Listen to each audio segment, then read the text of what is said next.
Welcome back to Teddy Gone Rogue. In their 20s, no man is good enough, and in their 30s, no man wants them anymore, spending their best years turning down suitable men only to crash out and spill their regret all over TikTok. Don't forget to like and subscribe on your way in, and let's get into it.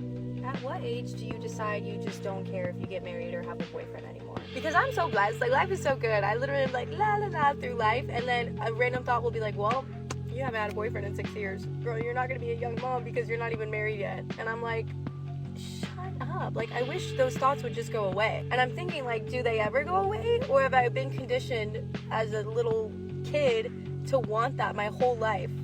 And now that's like what I think is missing. But like, I don't think it's missing, but it's like my thoughts too. The voices. Women have been conditioned their entire lives to become good little worker ants, only to regret once they hit 30 having spent all that time as worker ant. Your biology is in conflict with your ideas and beliefs. I told a guy that I was waiting till marriage. It was our 5th date. We were trying to decide if we wanted to be exclusive or not, and expectations and what that would look like.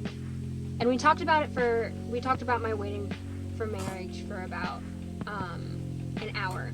But he had a lot of questions, and I was like trying to answer them to the best of my ability and explain where I'm coming from and why it's important to me. He was really nice about it, like just a gentleman, just wanting to understand. And I told him, I know that this is a lot to take in, and I want you to be able to make the best decision for you, so please, take a couple days, think about it. Don't think about my emotions, just think about what you need in a relationship, and then give me a call back in a couple days, and just let me know what you've decided. And I've been waiting for the phone call all day, and I'm like, I know that it'll be good either way. Like, this is just how it is. Like, if I'm gonna choose to, set myself apart in Christ, then this is what dating looks like. But it just feels kind of bad to be waiting for his phone call, waiting to see, am I worth dating if I don't have sex? And I'm like, he hasn't called yet, and it's 8 p.m. And so I'm like, well, maybe he's not calling because he'll show up to my place with flowers and tell me that that's not why he was interested in me, and that he wants to be in a relationship with me either way, and that I'm worth it. Regardless of whether he gets back to you with a positive or negative result, either way, you are on the right path. It doesn't matter whether or not he wants to be with you after that. Yes, you might like him. If he doesn't like you enough to respect what you're trying to do and the fact that you're trying to find somebody that actually loves you, then you've just dodged a bullet. That's a win. It may be temporarily painful, but in the long run, you're going to end up finding a man that actually loves you because you're walking down this path.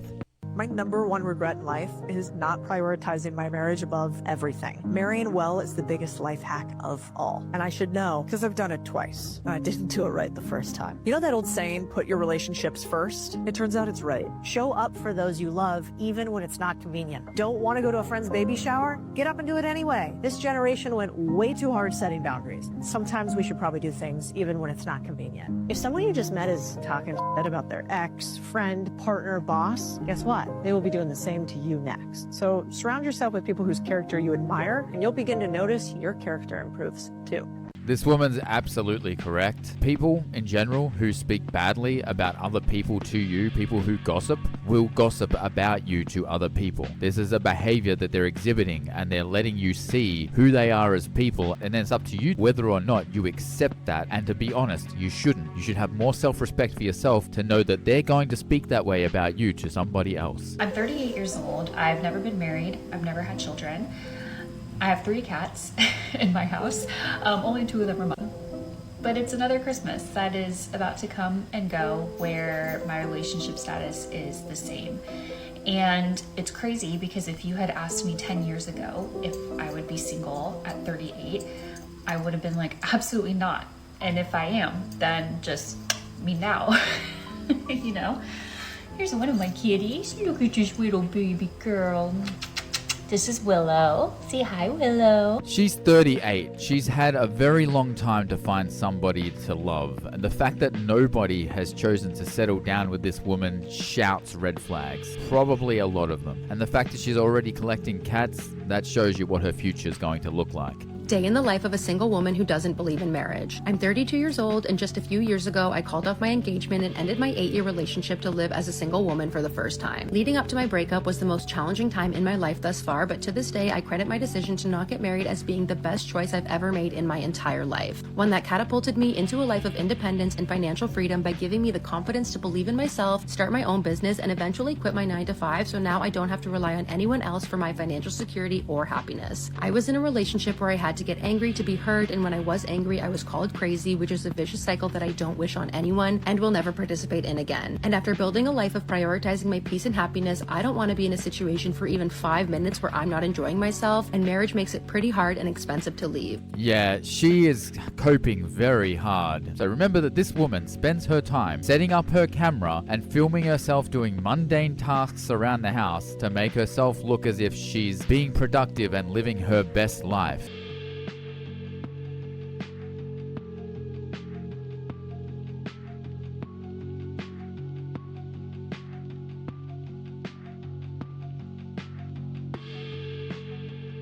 Women spend their 20s being passed around by guy after guy, thinking that they're the hottest thing in town because so many guys want to have a go with them. However, very few of those men ever want to have kids with them, and once they get to 30, they're pretty much aged out and men don't have a use for them anymore.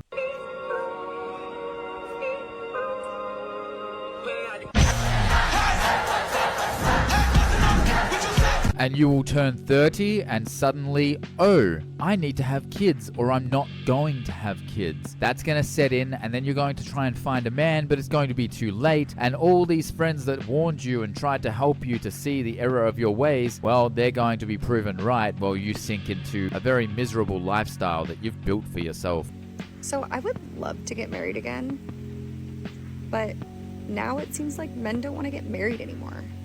Why is this? Can't we just get a prenup and be happy and be married? I get it where there's so many people that just live together and they live a married life, but they don't actually get married. Are people at least getting rings still? So at least you can show like I'm taken when you're out and about if you don't want to get married.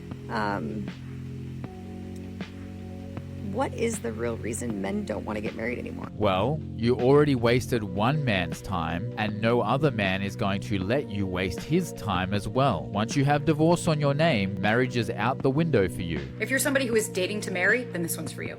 The reason this isn't working for you is because you are outcome driven. Your goals can be that you want partnership and that eventually the big picture is that you want to get married and have kids. But if that is your sole reason for dating, then that is why you are overlooking so many red flags and fucking with people that you shouldn't be. Because you are attaching to the outcome. You're not actually seeing these people for who they are and dating them because you're looking for a partner, you're looking for someone to grow. You are dating with intention. So instead of looking at everybody as, oh, this could be my potential husband, just assess if you even want to see this person again, if you even want to have a life with this person, or if you even want to spend time with them.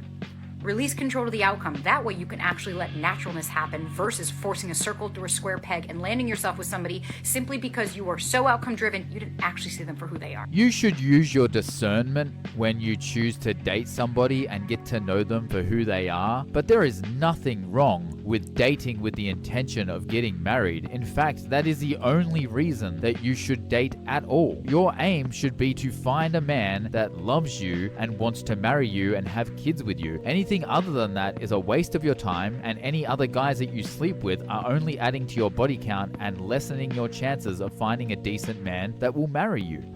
Men don't need more than 2 to 3 years of being in a relationship to know if they want to marry you. I think they know in less than 2 years if they want to marry you. That's why I think, just my opinion, that the dating period should be 2 to 3 years maximum. If you meet a man in your late 20s or later and you want marriage and you are not engaged after 2 to 3 years of being in a relationship with him, I think there is a good chance that he is never going to marry you and that he's going to end up wasting your time.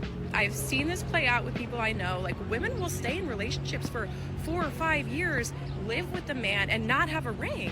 This doesn't really apply though if you met young. If you met young or in your early 20s, it makes sense to date longer. The timing is different. I'm specifically talking about more mature relationships where you meet in your late 20s or later. Disregard everything this woman has just said. Men will take as long as they need to decide as to whether or not you are marriage material for them. Now, if you are unable to wait around that long and you do not want to wait, then that's fine, but you're taking whatever risk you're taking, okay? If you need to leave that relationship before he's made that decision, then you have made that decision for yourself. That's a wrap for everyone watching on YouTube, BitChute, Odyssey, and Rumble. If you enjoyed this content, make sure to check out my Patreon page. The link is in the description of this video. Don't forget to hit like, subscribe, and share your thoughts in the comments down below. I'll see you in the next one.